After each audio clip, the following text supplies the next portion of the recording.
لیکن کوئی نماز شروع کیا، نماز شروع کرنے کے بعد کیا دیکھا کہ ایک انڈا جو ہے وہ جا رہا تھا کنویں میں گرنے کے لیے۔ نمازی کو پتا چلا اگر نماز توڑ کر کے اس انڈے کو نہیں بچاؤں گا تو اس کی جان چلی جائے گی۔ یا اللہ اکبر، سانپ سامنے آ گیا، سانپ ڈس لے گا، میری جان چلی جائے گی۔ تو اسلام کہتا ہے اب نماز کو توڑ دے اور اس کی جان بچا لے اور اپنی جان بچا لے۔ پتا چلا جب جان کا معاملہ آیا، جب جان کا معاملہ آیا تو پھر نماز جیسا فرض بھی ظاہری طور پر ترک کر دیا گیا، چھوڑ دیا گیا۔ اسی طریقے سے روزہ فرض ہے، انسان سفر میں ہے، رمضان شریف کا مہینہ ہے، سفر میں روزہ چھوڑنے کی اجازت ہے۔ میرے آقا علیہ السلام کے دیوانوں، بندہ زکات دینے کے قابل ہے لیکن ایسے حالات آ گئے کہ چلو وہ خود بھی سفر میں ہے تو بھی اس کے لیے جو ہے زکات کے معاملات ڈیلے ہو سکتے ہیں۔ یعنی جتنے بھی فرائض ہیں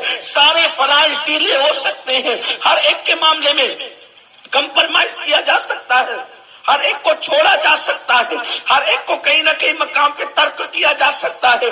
جیسے شرابی کو لے لیجئے، مرنے والا مر رہا ہے، پینے کے لیے پانی نہیں ہے، ایسے موقع پر اگر وہ ایک گھونٹ اتنا پی لے گا اس کا حلق تر ہو جائے گا اور اس کی جان بچ جائے گی تو اتنی دیر کے لیے اس کو رخصت دے دی جاتی ہے۔ یعنی ہر فرض کو کہیں نہ کہیں کسی نہ کسی مقام پر انسان مجبوری کی بنیاد پر یا کسی بنیاد پر، عذر کی بنیاد پر چھوڑ سکتا ہے۔ لیکن اللہ کی عزت کی قسم، عشق مصطفیٰ ایسا فرائض کا فرض ہے کہ اس کو کہیں چھوڑا نہیں جا سکتا۔ ادھر اس کو چھوڑا ادھر تیرا ایمان بھی چلا گیا۔ اسی لیے آپ دیکھیں ہر فرض کے ساتھ کمپرمائز ہو سکتا ہے لیکن عشق مصطفیٰ وہ فرض ہے کہ جس کے ساتھ کبھی کمپرمائز نہیں ہو سکتا۔ اسی لیے میرے آقا فرماتے ہیں الا لا ایمان لمن لا محبت لا، آگاہ ہو جاؤ عشق